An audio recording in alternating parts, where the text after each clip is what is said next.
नमस्कार, मैं अश्विनी वानखड़े और स्वागत है आपका कृषि न्यूज में। क्विज कंपटीशन के आज के सवाल के लिए हमारे साथ आखिरी तक बने रहें। आइए पहले रुक करते हैं हेडलाइंस की ओर। कृषि क्षेत्र में एक साथ काम करेंगे भारत और उरुग्वे। आपस में आयात निर्यात को बढ़ाने के लिए दोनों देश उत्सुक। सेब किसानों के लिए खुशखबरी, अब ऑनलाइन इनाम से भी बेच सकेंगे अपनी फसल। कृषि मंत्री तोमर ने उच्च स्तरीय बैठक में की समीक्षा। पराली मैनेजमेंट के लिए 3 राज्यों को दिए 600 करोड़ रुपए। फसल बचाने के लिए शख्स ने बनाया वेदर स्टेशन। किसानों का समूह एक साथ कर सकता है स्टेशन का उपयोग। अब घर बैठे पाएं खेती से जुड़ी सभी जानकारी। हरियाणा सरकार ने टोल फ्री नंबर किया जारी। कपास बीज का संकट अब होगा खत्म। पहली बार ऑर्गेनिक कपास की किस्में की गई विकसित। आइए विस्तार से इस सप्ताह की कृषि से जुड़ी खबरों की ओर रुख करते हैं। भारत और उरुग्वे कृषि क्षेत्र में एक साथ काम कर सकेंगे। दोनों देशों ने आपस में आयात और निर्यात को बढ़ावा देने के लिए उत्सुकता दिखाई है। असल में केंद्रीय कृषि और किसान कल्याण मंत्रालय की संयुक्त सचिव अश्विनी कुमार के नेतृत्व में भारतीय प्रतिनिधिमंडल और उरुग्वे सरकार के कृषि मंत्रालय के प्रतिनिधिमंडल ने बीते दिनों मार्कोस मार्टिनीज के एक नेतृत्व में बैठक की और इस दौरान कृषि के क्षेत्र में भारत और उरुग्वे के बीच सहयोग की संभावना तलाशने पर चर्चा की गई। देश के सेब किसानों के लिए एक बड़ी खुशखबरी है। दरअसल सेब के बेहतर दाम न मिलने की समस्या से जूझ रहे किसान अब अपनी फसल को बेहतर दाम पर देश के किसी भी कोने में बेच सकते हैं और इसी दिशा में केंद्रीय कृषि और किसान कल्याण मंत्रालय ने एक बड़ा कदम उठाया है, जिसके तहत अब देश के सेब किसान अपनी फसल खुले बाजार में व्यापारियों को बेचने के साथ ही देश के किसी भी मंडी और व्यापार को ऑनलाइन बेच सकेंगे। कृषि मंत्रालय ने ई नाम के माध्यम से खरीद बिक्री का प्रावधान किया है, जिसका लाभ अब किसानों को मिलने वाला है।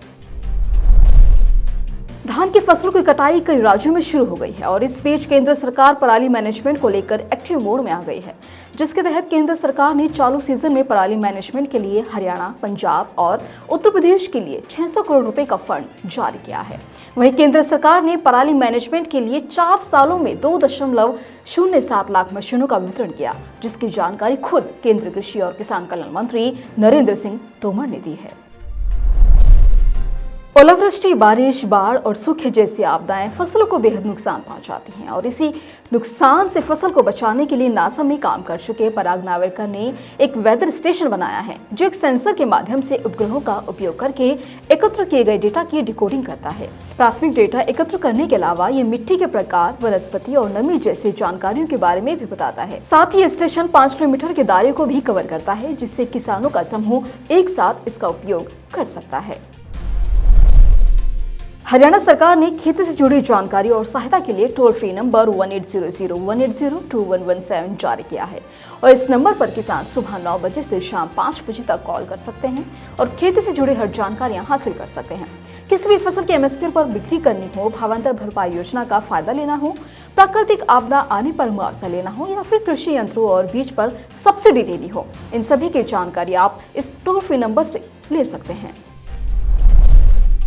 कपास के लिए अच्छे जैविक बीज मिलना अब मुश्किल नहीं है, क्योंकि 10 साल से अधिक के ब्रीडिंग प्रोग्राम के परिणाम स्वरूप भारत को सफलता मिली है। दरअसल FIBL स्विट्जरलैंड और अन्य भागीदारों के एक विशेष प्रजनन कार्यक्रम के माध्यम से कपास की 2 नई ऑर्गेनिक किस्में RVJK SGF1, RVJK SGF2 विकसित की गई हैं।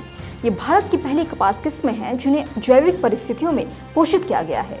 साथ ही ये किसानों को उपलब्ध भी कराई जा रही हैं। कर्नाटक में रायता शक्ति योजना चलाई जा रही है, जिसके तहत 5 एकड़ जमीन वाले खेतीहर किसानों को 10 लीटर डीजल की खरीद पर 25 रुपए प्रति लीटर के हिसाब से अनुदान दिया जाएगा और इस योजना से कर्नाटक के 69 लाख किसानों को जोड़ा जाएगा और हर किसान को डीजल की खरीद के लिए 1250 रुपए की सब्सिडी भी दी जाएगी। बीते एक सप्ताह से देश के कई राज्यों में जमकर बारिश हो रही है और इससे लोगों का जीना मुहाल हो गया है। दिल्ली, यूपी, पंजाब, उत्तराखंड और हरियाणा में लगातार बारिश के कारण जल भराव है। लोग जगह जगह ट्रैफिक जाम की समस्या से जूझ रहे हैं और इस बीच मौसम विभाग ने पूर्वानुमान भी जारी किया है कि राजधानी दिल्ली में कुछ राहत मिलने वाली है। हालांकि पूरी तरह से मौसम मंगलवार के बाद ही साफ हो पाएगा। और आज एफटीपी ऑर्गेनिक के क्विज कंपटीशन में आपके लिए सवाल है कि कौन सी फसल में अधिक और कम तापक्रम के कारण कम फलित होती है। और आपके ऑप्शन है नंबर 1 बैंगन, नंबर 2 टमाटर, नंबर 3 मिर्च और नंबर 4 भिंडी। तो देरी किस बात की, फटाफट से आप हम इसका जवाब आपकी स्क्रीन पर दिख रहे मोबाइल नंबर पर 8800023204 पर SMS कर बताएं और जीतें एफटीपी ऑर्गेनिक के डिस्काउंट कूपन्स और ढेरों इनाम।